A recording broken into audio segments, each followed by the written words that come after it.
Welcome to the Giving Voice to Vision video series. Vision often begins with the inability to accept things as they are, which develops into a clear picture of what could be. As opposed to just a dream, vision also carries with it a sense of conviction that some things should be done, not just the idea that it could be. Each month we will bring you stories of visionaries who have or are living out their vision. Let's join our special guest for this month, Krietner. Blessings. My name is Krietner, and I am the former CEO, but the founder of Grandma's House of Hope, which is existing in California. I was asked by Bob to share from my heart a little bit about my journey founding the organization and growing it over the years. But first of all,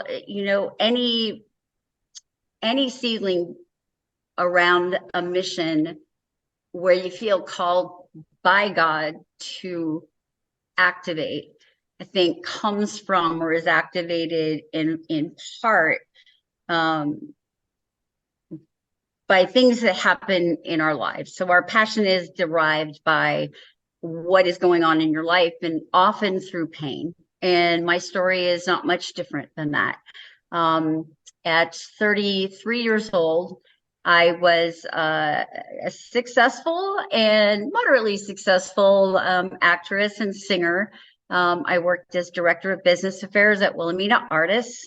I was married. I had a 3-year-old son, Jeremy, and I was performing in a show called, ironically, as things would turn out, Homeless, a street opera.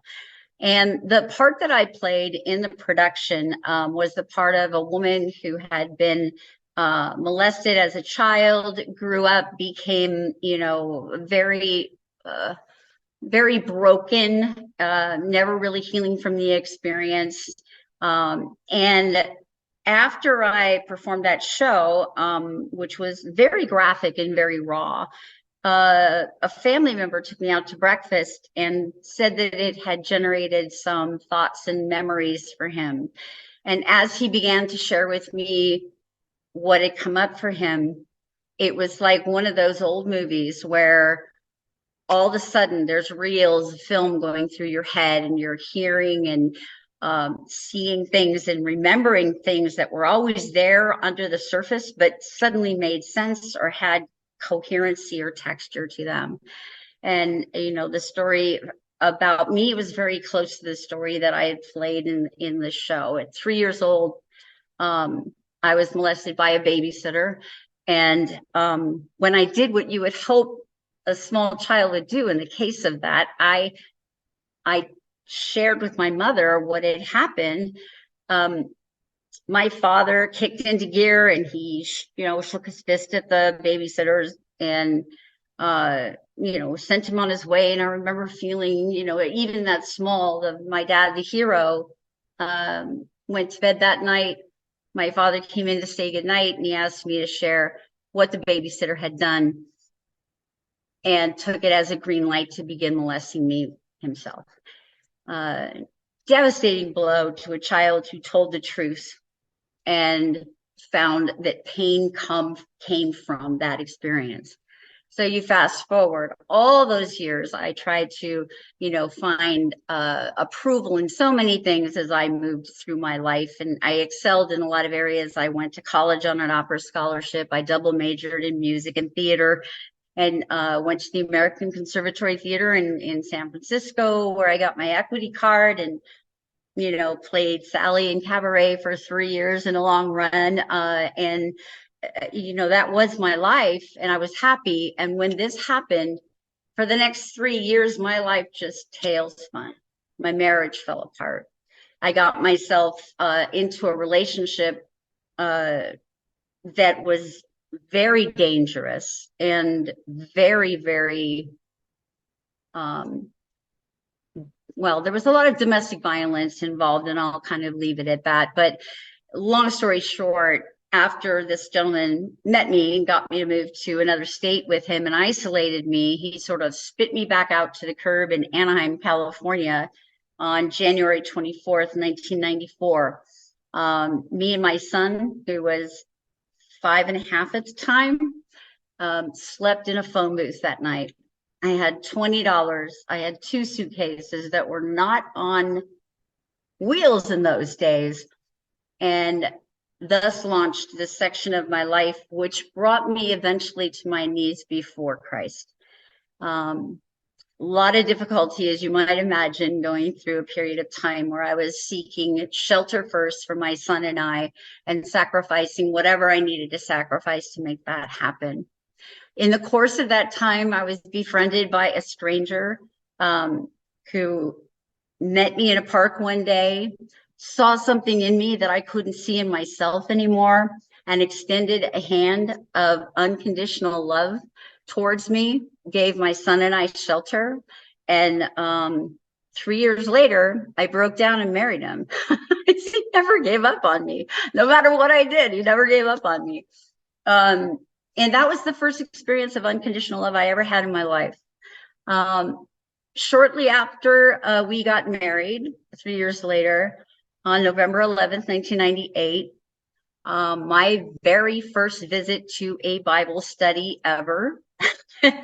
I walked into Zion Christian Center in Orange, California, and couldn't believe that somebody told me all I needed to have to come to the throne was faith the size of a mustard seed. And somebody even had a mustard seed in that lesson that night to tell me and show me how small that was. So I said, well, if you're saying that all I need to do is tell you that I believe in the idea that I could believe in a loving God, blah, blah, blah, blah, blah. And they were just all around me and supportive. And that was my salvation. I still celebrate that as my birthday, these many years later.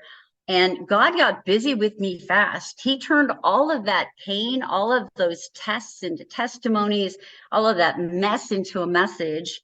And my husband and I started Grandma's House of Hope in 2 ways. We started it because I remember when I was unhoused and moving from motel to motel with my son, one particular afternoon where I had put every nickel, dime, quarter on the counter to get a room and put a roof over our head for that night.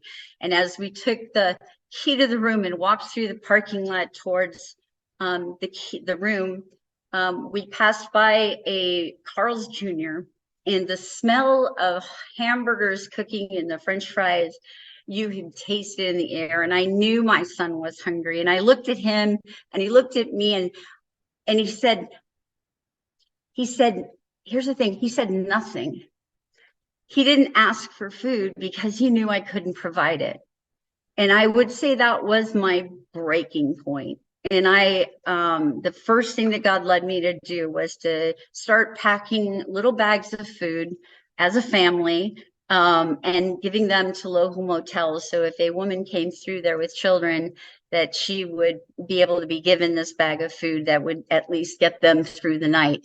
And that was our Nana's Kids program beginning. I didn't know it at the time, but that's what it became later on, and served over 3 million meals during the time that I held the wheel at Grandma's House of Hope. Over 3 million meals.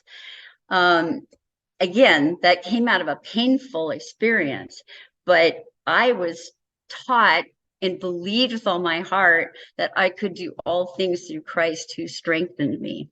God led me through 12 years of jail ministry in the course of my first 12 years of being a Christian. Grandma's House of Hope was started because we had an extra bed in our home, and Harriet at the bus stop, a woman who was in her 80s and living in her car, which didn't run, which is why she was at the bus stop. We brought Harriet into our home and we cared for her for 6 months until we could get her into an apartment that she really had income in order to afford. She just needed the help to get there. And that house became our first shelter. And these many years later, we have rescued and restored over 3,000 women and men from the streets of Orange County and gotten them into their own apartment or into the next step of their recovery. And those things would be impossible without the Lord. They just would be. So my passion was to empower the invisible, people who felt like they weren't being seen, like their pain was all over their faces, and their stories were just under the surface, but they felt invisible or not empowered to share the story and get help. So our mission was to empower the invisible. Our vision was that everyone deserves a safe place to call home. And through these two messages, that's how Grandma's House of Hope kind of got started. We opened the doors in 2004 in our own home. And when I left, we had 17 shelters running with close to 200 beds in residential homes, mind you, not like big, like, barracks with bunk beds and things like that, but all of our homes called Grandma's House of Home. What I wanted was for somebody to walk in the door, and I call it drop their rocks. So you come in with all of these things you're ready to throw at people to keep them away. And I saw time after time after time, someone walk in the door, look around, see the smiles coming at them, and drop their rocks. And once they would stop throwing stuff at them, we could really help them. So that kind of ties into, all of what God has accomplished, just because, I really feel like we made a conscious decision to show up, my husband and I. And, I needed a God who would stand in the middle of the street, wave his arms and stomp his feet and say, I'm here. And boy, did he show up that way for me. I can tell you miracle after miracle after miracle. And they're in my book, Resurrecting Hope, if anyone cares to read a little deeper. You asked me what I'm doing now. And I will sort of joyfully, but with a little confusion, say, not much. Or maybe it's a lot. I'm not quite sure where I'm at with it. I have retired from Grandma's House of Hope. We've had a couple of personal health tragedies in our family that called me back into realizing that with all the care that I was pouring out into the community, that I needed to turn my attention inward and back to my family unit. So my husband and I have moved to the state of Missouri, or we're in the process of moving to the state of Missouri, where he has 6 brothers. I can't believe that God's provision has allowed us to be in a home where I sit on a lake and just look at what I call living waters every day. I don't know what my next assignment is. I know that I'm meant right now to be just waiting on the Lord and being present and looking for joy and for contentment and for opportunity every day, just as I'm out in the community, to just be a light in someone's day. So that's kind of where I'm at in terms of encouragement to others. God is our refuge. He's our ever-present help in times of trouble. And truly, he empowers us to do all things through Christ, who strengthens us. So if you're out there and you've got a passion, or God's lit a fire in your heart about some service opportunity, whether it be starting something yourself or getting engaged in your local community in a cause that is meaningful to you, I say jump in.